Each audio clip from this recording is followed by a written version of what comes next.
अस्सलाम वालेकुम मेरे दोस्तों, सज्जनों और बेलियों। मैं हूँ इजहार अहमद और वेलकम करता हूँ आपको किचन गार्डनिंग चैनल पर। और उम्मीद भी रखता हूँ कि आप सब लोग खैरियत से होंगे, फिटफाट होंगे, अच्छे से कामों में खूब अच्छे से बिजी होंगे। आज मैं उगाने वाला हूँ गाजर। गाजर एक विंटर सीजन की वेजिटेबल है। इसको एज अ सलाद भी खाया जाता है। ये बात याद रखिए, इसकी ग्रोथ के लिए सर्दी के दिन होना ज़रूरी है, या फिर अगर आप टेम्परेचर को कंट्रोल कर सकते हैं, मतलब ठंडक ला सकते हैं इसके लिए, तो आप इसको 12 महीने ग्रो कर सकते हैं। सितंबर से अक्टूबर के महीने में इसकी सीडलिंग कर ली जाती है। जैसे ही टेम्परेचर 35 सेंटीग्रेड से डे बाय डे नीचे गिरना शुरू हो तो आप इसकी सीडलिंग कर सकते हैं। किसी शहर में जल्दी टेम्परेचर गिर जाता है और किसी में कभी गिरता है, कभी हाई हो जाता है। हमारे यहाँ लाहौर में भी सितंबर में कभी टेम्परेचर नीचे गिरता है और कभी ऊपर होने लगता है। रात के टाइम 30 सेंटीग्रेड से नीचे गिर जाता है और जैसे ही दिन आता है तो धूप की वजह से 30 सेंटीग्रेड और 35 सेंटीग्रेड से भी ऊपर को टच करता है। इसलिए जब भी आप देखें कि आपके शहर का temperature day by day 35 centigrade से कंटिन्यूली नीचे आने लगे तो आप इसकी सीडलिंग कर सकते हैं। बल्कि हर विंटर सीजन की जितनी भी वेजिटेबल्स हैं सभी की सीडलिंग कर सकते हैं, चाहे तो सितंबर के महीने में टेम्परेचर गिरना शुरू हो जाए या फिर अक्टूबर के महीने में। लेकिन अक्टूबर के एंड तक इसका टाइम होता है। अगर आप अक्टूबर से लेट हो गए हैं तो भी आप कर सकते हैं, घबराइए नहीं, क्योंकि जितनी इसको ठंडक मिलेगी इसका फ्रूट उतना ही प्रोड्यूस होगा मिट्टी के अंदर। अगर आप गर्मी के दिनों में बीज लगा देंगे वो ग्रो तो करेंगे लेकिन उसके नीचे गाजर नहीं बनेगी, ऊपर से पत्ते ही ग्रोथ करते रहेंगे। तो आपको देखने पर ऐसा ही लगेगा जिस तरह गाजर भी बन रही है, लेकिन जैसे ही उसको उखाड़ कर देखेंगे नीचे कुछ भी नहीं होगा, ऊपर पत्ते ही पत्ते होंगे। इसलिए ठंडक का वेट कीजिए। तो मैं सीडलिंग करने वाला हूँ इसकी, और आप लोगों के साथ भी शेयर करने वाला हूँ कि मैं किस तरह सीडलिंग करता हूँ और इसके लिए क्या क्या ज़रूरी चीज़ें हैं। जिस मिट्टी में मैं इसको ग्रो करने वाला हूँ उसमें है 3 हिस्से मिट्टी और 1 हिस्सा कंपोस्ट या फिर गाय का गोबर।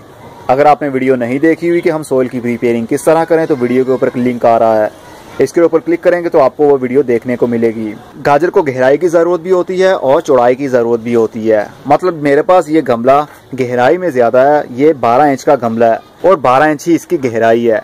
गाजर हमेशा नीचे वाली साइड पर ग्रोथ करती है, मतलब मिट्टी के अंदर ही धंसी रहती है।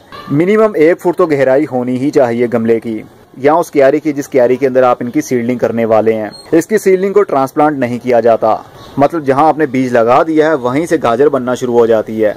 अगर इनके पौधों को ट्रांसप्लांट करेंगे, मे भी जहां पर आपने उनको शिफ्ट किया वो गाजर बन जाए और मे भी ना भी बने, 50-50 चांस होता है।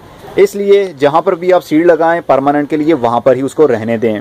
मेरे पास ज्यादा स्पेस नहीं है तो मैं गमले के अंदर ही लगा के आप लोगों को दिखाना चाहता हूं कि आप लोग भी घर में उगा सकते हैं। 12 इंच का गमला है, इसके अंदर मैं 3 से 4 या 5 से 6 बीज लगाऊंगा।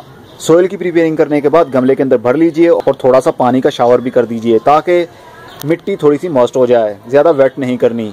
गाजर के बीज देखने को ऐसे ही लगता है जिस तरह जीरा हो, लेकिन ये जीरा नहीं है, ये गाजर के बीज ही हैं। एनीवे, अब हम इसको लगाएंगे मिट्टी के अंदर।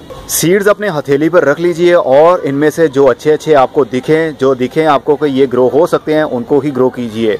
जो बीज टूटे हों या बहुत छोटे हो उनको आप मत लगाइएगा, क्योंकि उसका रिजल्ट अच्छा नहीं मिलेगा। मैच्योर सीड लगाएंगे अच्छा रिजल्ट मिलेगा, क्योंकि मैच्योरिटी बहुत ही डिपेंड करती है, चाहे वो इंसान हो, चाहे वो बीज हो, चाहे वो एक पौधा हो। मिट्टी को भरने के बाद थोड़ा सा मैंने ऊपर से इसका जो सरफेस है वो थोड़ा सा दबा दिया है ताकि एक स्मूथ सी लेयर बन जाए और ऊपर नीचे मिट्टी ना हो। अब हम सीड्स को रखेंगे। हर बीज में मिनिमम 2 इंच का डिस्टेंस आपने रखना है। अगर इससे ज्यादा भी रखेंगे तो भी चलेगा, लेकिन इससे कम नहीं करना, क्योंकि आपको मालूम है जब गाजर बड़ी होती है तो उसका डायामीटर 2 इंच का तो होता ही है। इसलिए हमने अपने माइंड में ये रखना है कि जब गाजर बड़ी होगी तो उसको कितनी स्पेस मिलेगी अपनी ग्रोथ को बढ़ाने के लिए। मैंने सीड रख दी हैं, अब इसके ऊपर मिट्टी की एक और लेयर करेंगे। यही मिट्टी मैं दोबारा से यूज करूंगा जो इसके ऊपर मैंने यूज की है। मिट्टी की आपने बहुत ही बारीक सी लेयर करनी है। अगर ज्यादा थिक लेयर कर देंगे, मतलब 1/2 इंच या 1 इंच मिट्टी के अंदर दबा देंगे बीज को, तो उसकी जर्मिनेशन कभी भी शुरू नहीं हो पाएगी। सिर्फ इतना आपने ढकना है कि सूरज की धूप और हवा बीज तक ना पहुंच पाए। इस तरह सीड की जर्मिनेशन भी जल्दी शुरू होगी और वो हेल्दी भी रहेगा। अब हम इसको देंगे पानी हम देंगे शावर की मदद से, बारीक सा शावर यूज करेंगे।